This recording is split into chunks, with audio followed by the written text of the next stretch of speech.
Hey guys, this is Phil with Suncoast Remodeling. I'm going to show you guys how we're going to remove a wall that's load bearing to install a new La Cantina bifolding glass door.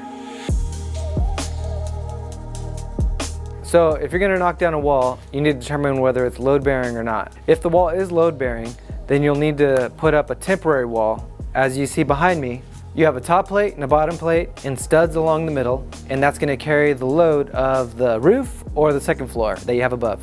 If you have a load-bearing wall that supports the inside and maybe a balcony, then you might need two temporary walls. As you can see behind me, we have the first one that's supporting the balcony up above, and then the internal temporary wall that's supporting the second floor above.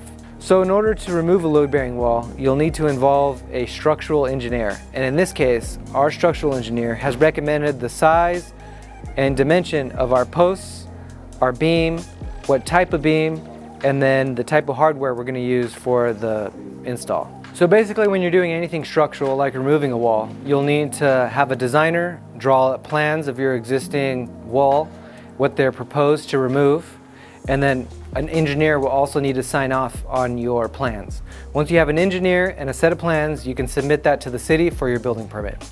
So removing a wall for a La Cantina door install can cost anywhere in the realm of $15,000 to $25,000, depending on what's inside or outside and what's above that's going to be carried by this new beam and posts you're installing. The footprint of this remodel can vary. On this job, you can see that we were about 4 feet on either side of the wall we're going to remodel, as well as a couple more feet for the dust barrier.